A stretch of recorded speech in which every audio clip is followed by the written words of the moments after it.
Some people come and tell me, Quran says, la ikrah fi din, there's no compulsion in religion, so why you have to do dawah?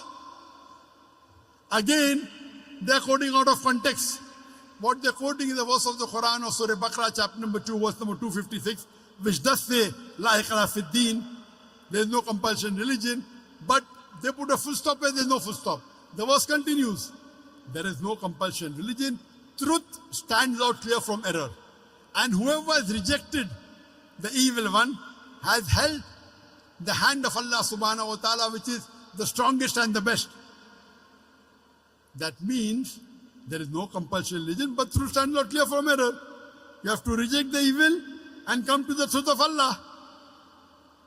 You cannot force anyone at the point of the sword or point of the gun and ask him to accept Islam. That's not allowed in Islam. But you have to convey the message. Convey the message. If they don't accept, then you can say la ikrah fi din. That doesn't mean they don't convey and say la ikrah fi din.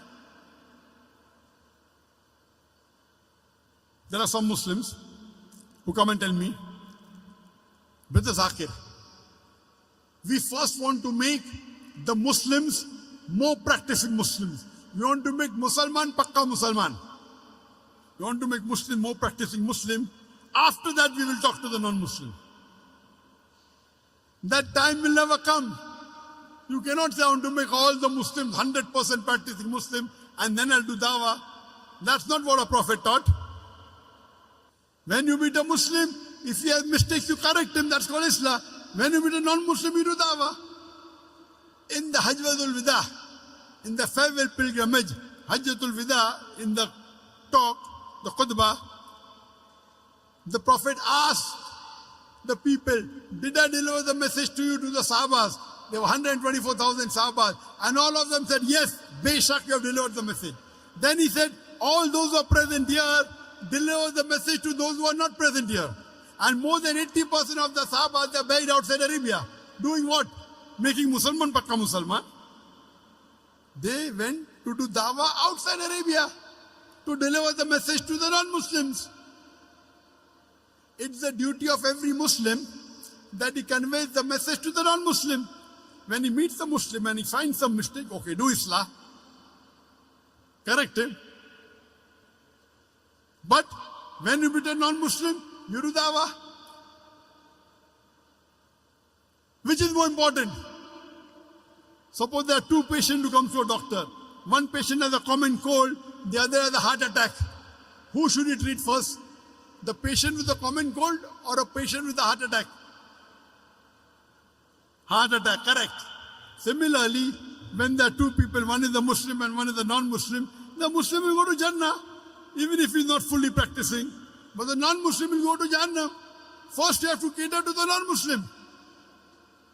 Therefore, in the question and answer session, we first give opportunity for the non-Muslim to ask questions. First, treat the patient with heart attack. The person with common cold will not die. But if you don't treat the patient with heart attack, he'll die. So first, if you have to do both, dawah and Islah, speak to the Muslim and non-Muslim both. But if your time is limited, first you speak to the non-Muslim. When we go to non-Muslim, and when we talk to them, they see you Muslims are following Islam. Therefore, we cannot talk to non-Muslim. I said, this is nonsense. I don't agree with them. Do you know today, the Christian missionaries, there are hundreds of thousands of Christian Muslims throughout the world. They are knocking at the doors of the Muslim. And do you know, most of them, they drink alcohol. Do you drink alcohol? They drink alcohol. Who's better, you or they? We are better. Many of them do adultery. Do you do adultery? No. Who is better, you or them? We are better. With all the drawbacks, drinking alcohol, doing adultery, doing flirting, yet they are converting thousands of people to Christianity. Why are you afraid? You are only giving excuse for not doing the job. You know why? Doing dawah to a non-Muslim is more difficult.